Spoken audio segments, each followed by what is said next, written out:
ഇന്ന് ലീഡേഴ്സ് മോർണിംഗിൽ നമുക്കിപ്പോൾ ഉള്ളത് നമ്മുടെ എല്ലാം പ്രിയപ്പെട്ട മന്ത്രി ആർ ബിന്ദുവാണ്. നമുക്ക് മിനിസ്റ്ററെ സ്വാഗതം ചെയ്യാം നിറഞ്ഞ സ്നേഹത്തോടെ. മിനിസ്റ്ററെ നമസ്കാരം, ഗുഡ് മോർണിംഗ്. ഹലോ മലയാളത്തിലേക്ക് സ്വാഗതം. Good morning. ഗുഡ് മോർണിംഗ് മിനിസ്റ്ററെ, അപ്പോൾ വളരെ സന്തോഷം ആദ്യം തന്നെ നമ്മുടെ ഹലോ മലയാളത്തിലേക്ക് എത്തിയതിൽ. ഇന്നൊരു തിരക്കുള്ള ദിവസമാണെന്നറിയാം, കാരണം പൂരം ഇന്ന് സാമ്പിൾ വെടിക്കെട്ടാണ്, സമയ പ്രദർശനം ഒക്കെയാണ്. ഏതുവരെയായി മിനിസ്റ്ററെ പൂരത്തിൻ്റെ ഒരുക്കങ്ങളൊക്കെ? പൂരത്തിൻ്റെ എല്ലാ ക്രമീകരണങ്ങളും വളരെ ഭംഗിയായിട്ട് നടക്കുന്നു. നമ്മുടെ ദേവസ്വം മിനിസ്റ്ററുടെ അധ്യക്ഷതയിൽ 2 യോഗങ്ങൾ ചേർന്നു. വിവിധ വകുപ്പുകളുടെ ഏകോപനം നല്ല നിലയിൽ തന്നെ മുന്നേറുകയാണ്. എല്ലാവിധ സൗകര്യങ്ങളും ലക്ഷക്കണക്കായ മനുഷ്യർക്ക് ഇവിടെ വന്നു ചേരുന്ന പൂരം ആസ്വാദകർക്ക് ഒരുക്കി കൊടുക്കുന്നതിന് വേണ്ടി തൃശ്ശൂർക്കാരുടെ കഠിന പരിശ്രമം അതിൻ്റെ അന്ത്യഘട്ടത്തിൽ എത്തി നിൽക്കുകയാണ്. എല്ലാ ക്രമീകരണങ്ങളും ഒരുക്കി കഴിഞ്ഞിരിക്കുകയാണ്. മിനിസ്റ്ററെ, ഈ വെടിക്കെട്ട്, ആന പരിപാലനം, പ്രത്യേകിച്ച് ഈ രാത്രി എഴുന്നള്ളിപ്പടക്കമുള്ള കാര്യങ്ങളിലൊക്കെ എങ്ങനെയാണ് ക്രമീകരണങ്ങൾ? എല്ലാ ക്രമീകരണങ്ങളും നന്നായിട്ട് തന്നെ. ആനകൾക്കൊക്കെ നല്ല ചൂടാണെന്നുള്ളത് കൊണ്ട് നല്ലതുപോലെ വെള്ളം കൊടുക്കണം, തണ്ണിമത്തങ്ങയൊക്കെ കൊടുക്കണം, അവർ പോണ വഴികളിലൊക്കെ നനച്ചു കൊടുക്കണം. എല്ലാവിധ സജ്ജീകരണങ്ങളും ദേവസ്വങ്ങളുടെ കൃത്യമായിട്ടുള്ള പ്രവർത്തന ഏകോപനത്തിലൂടെ സാധ്യമാകുന്ന വിധത്തിൽ യോഗങ്ങളൊക്കെ വിളിച്ചു ചേർത്ത് നല്ല നിലയിലാണ് മുന്നോട്ട് പോയിക്കൊണ്ടിരിക്കുന്നത്. തിരുവമ്പാടി, പാറമേക്കാവ് ദേവസ്വങ്ങളാണ് പ്രധാനമായും ഇതിൽ നേതൃത്വപരമായ പങ്കുവഹിക്കുന്നത്. കൊച്ചിൻ ദേവസ്വം ബോർഡാണ് ഈ 2 ദേവസ്വങ്ങളെയും അതുപോലെ ഘടക പൂരങ്ങളെ നയിക്കുന്ന ദേവസ്വങ്ങളെയും എല്ലാം കൂട്ടിയോജിപ്പിച്ചുകൊണ്ട് പ്രവർത്തിക്കുന്നത്. ജില്ലാ ഭരണകൂടം ഇവിടെ വരുന്ന ലക്ഷക്കണക്കായ മനുഷ്യർക്ക് വേണ്ടുന്ന സൗകര്യങ്ങൾ ഒരുക്കുന്നതിന് തൃശ്ശൂർ കോർപ്പറേഷനുമായി കൈകോർത്ത് പിടിച്ച് പ്രവർത്തിക്കുന്നു. ഞങ്ങൾ മന്ത്രിമാർ ഇവിടെ എല്ലാ ദിവസവും ഉണ്ടാകും. പൂരവുമായി ബന്ധപ്പെട്ട എല്ലാ അനുബന്ധ പരിപാടികളിലും ഞങ്ങൾ പങ്കെടുക്കുന്നുണ്ട്. അപ്പോൾ ജനങ്ങളുടെ അഭിലാഷത്തിനൊത്ത വിധം ഏറ്റവും മനോഹരമായ വിധത്തിൽ നമ്മുടെ കേരളത്തിൻ്റെ അഭിമാനമായ ഈ ദൃശ്യ ശ്രാവ്യ വിസ്മയം ഒരുക്കാനാണ് നമ്മളേവരും കൈകോർത്ത് പിടിച്ച് പരിശ്രമിക്കുന്നത്. തീർച്ചയായും മിനിസ്റ്ററെ, കാരണം കഴിഞ്ഞ വർഷം നമ്മൾക്കാർക്കും ഓർക്കാൻ ഇഷ്ടമല്ലാത്തൊരു വലിയൊരു സംഭവം ഉണ്ടായിട്ടുണ്ട്. പൂരം കലക്കലുമായി ബന്ധപ്പെട്ടുള്ള കാര്യങ്ങളൊക്കെ നടന്നിരുന്നു. ഇനി ഒരിക്കലും അത്തരം ഒരു സംഭവം ആവർത്തിക്കരുത് എന്ന് തന്നെയാണ് മലയാളികളായ ഓരോരുത്തരുടെയും ആഗ്രഹവും. ഇന്നലെ മന്ത്രി കെ രാജൻ, അദ്ദേഹത്തിൻ്റെ വാക്കുകളും ഉണ്ടായിരുന്നു, ആരെയും സഹായിക്കാൻ ഒരു ആംബുലൻസും പൂര നഗരിയിലേക്ക് വരേണ്ടതില്ല എന്ന്. ഇന്നിപ്പോൾ ഏറ്റവും ഒടുവിലായി ഈ മുൻ ഉദ്യോഗസ്ഥനായിരുന്ന ക്രമസമാധാന ചുമതലയുള്ള ഉദ്യോഗസ്ഥനായ അജിത് കുമാറിനെതിരായ അദ്ദേഹത്തിൻ്റെ മൊഴി കൂടി പുറത്തു വരുന്നൊരു സാഹചര്യമുണ്ട് മിനിസ്റ്റർ. അതെ, അത്തരത്തിലൊന്നുമുള്ള ഏതെങ്കിലും വിധത്തിലുള്ള തെറ്റായ ഇടപെടലുകൾ നടക്കാതിരിക്കാനുള്ള വലിയ ജാഗ്രത ഇത്തവണ നൽകി വരുന്നുണ്ട്.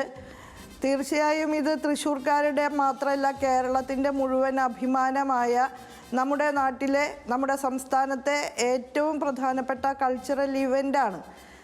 അപ്പോൾ ജനങ്ങൾ ഇത്രയധികം ഒത്തുചേരുന്ന മനുഷ്യ മഹാസംഗമം കൂടിയായിട്ടുള്ള തൃശ്ശൂർ പൂരത്തിൽ യാതൊരു വിധത്തിലുള്ള അപസ്വരങ്ങളും ഇല്ലാതെ അതിനെ സംരക്ഷിക്കുക, അതല്ലെങ്കിൽ ആ ഐക്യം കാത്തു സൂക്ഷിക്കുക എന്നുള്ളത് സുപ്രധാനമായ കാര്യമാണ്.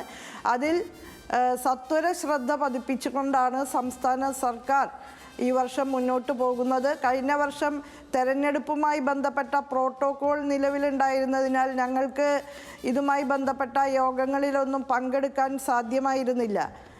പൂരത്തിൻ്റെ സന്ദർഭത്തിൽ പോലും അവിടെ നിർണായക ഘട്ടത്തിൽ എത്തിച്ചേരുന്നതിന് പ്രോട്ടോകോൾ ബാധകമാണ് എന്നാണ് കളക്ടർ, റവന്യൂ വകുപ്പ് മന്ത്രിയെയൊക്കെ അറിയിച്ചത്.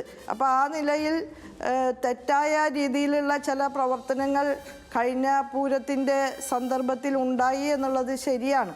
ഇത്തവണ അതില്ലാതിരിക്കാൻ വളരെ ജാഗ്രതാപൂർവം ഞങ്ങൾ ശ്രദ്ധിച്ചുകൊണ്ടിരിക്കുന്നുണ്ട്. ശരി മിനിസ്റ്ററെ, മറ്റ് കാര്യങ്ങളിലേക്കൂടെ, മറ്റ് വിഷയങ്ങളിലേക്ക് കൂടി ഞാൻ പോവുകയാണ്. ഇപ്പോൾ നിയമസഭ പാസ്സാക്കിയ ബില്ലുകളിൽ ഗവർണർമാർ ഒപ്പിടുന്നതിന് സമയപരിധി നിശ്ചയിക്കണമെന്ന സംസ്ഥാന സർക്കാരിൻ്റെ ആവശ്യം, അതിപ്പോൾ മെയ് 6 കോടതി പരിഗണിക്കാൻ പോവുകയാണ്. തമിഴ്നാടിന് അനുകൂലമായൊരു വിധിയൊക്കെ വന്നൊരു സാഹചര്യത്തിൽ നമ്മൾ എന്താണ് പ്രതീക്ഷിച്ചിരിക്കുന്നത് മിനിസ്റ്ററെ? ഒരു അനുകൂല വിധി നമുക്കും അനുകൂലമായി സുപ്രീം കോടതിയിൽ നിന്നുണ്ടാകും എന്നൊരു പ്രതീക്ഷ നമുക്കില്ലേ? തീർച്ചയായും നമുക്കും അനുകൂലമായ വിധി തന്നെയാണ് ഉണ്ടാകുക എന്നാണ് പ്രതീക്ഷ. കാരണം അത് ജനാധിപത്യത്തിൻ്റെ വിജയം അനിവാര്യമാണ്. നമ്മുടെ രാജ്യത്ത് ജനാധിപത്യപരമായ സംവിധാനങ്ങൾക്കുള്ളിൽ എടുക്കപ്പെടുന്ന തീരുമാനങ്ങൾ വ്യവസ്ഥാപിതമായ രീതിയിൽ അംഗീകരിക്കപ്പെടുക എന്നുള്ളത് തീർച്ചയായും അനിവാര്യമായ ഒരു കാര്യമാണ്. ഓരോരുത്തർക്കും ഭരണഘടന നിർദ്ദേശിക്കുന്ന തരത്തിലുള്ള ഉത്തരവാദിത്തങ്ങൾക്കകത്ത് നിന്നുകൊണ്ടേ പ്രവർത്തിക്കാൻ സാധിക്കൂ.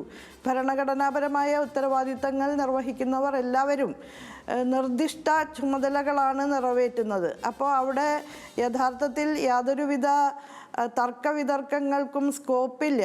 പക്ഷേ നിർഭാഗ്യവശാൽ അതാണ് ഈ ബഹുമാനപ്പെട്ട ഗവർണർമാരുടെ ഭാഗത്തു നിന്ന് എല്ലാ സംസ്ഥാനങ്ങളിലും ഉണ്ടായിക്കൊണ്ടിരിക്കുന്നത്.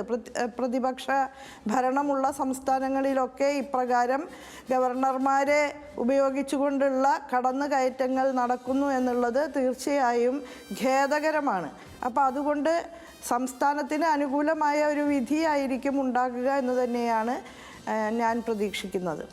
മിനിസ്റ്റർ, ഇനി നമ്മൾ ഈ ഉന്നത വിദ്യാഭ്യാസ മേഖലയുമായി ബന്ധപ്പെട്ടുള്ള വിഷയങ്ങളിലേക്ക് വന്നാൽ, ഇപ്പോൾ ഉന്നത വിദ്യാഭ്യാസ മേഖലയാണെങ്കിൽ പലവിധമായ പ്രതിസന്ധികളൊക്കെ നേരിടുന്നുണ്ട്. ഇപ്പോൾ ഈ ചോദ്യപേപ്പർ ചോർച്ചയാണെങ്കിലും ഉത്തരക്കടലാസിനെ നഷ്ടപ്പെടാനാണെങ്കിലും റാഗിംഗ് അടക്കമുള്ള വിഷയങ്ങൾ നടക്കുന്നു. അങ്ങനെ ചില പ്രതിസന്ധികളൊക്കെ നമ്മൾ നേരിടുന്നുണ്ട്.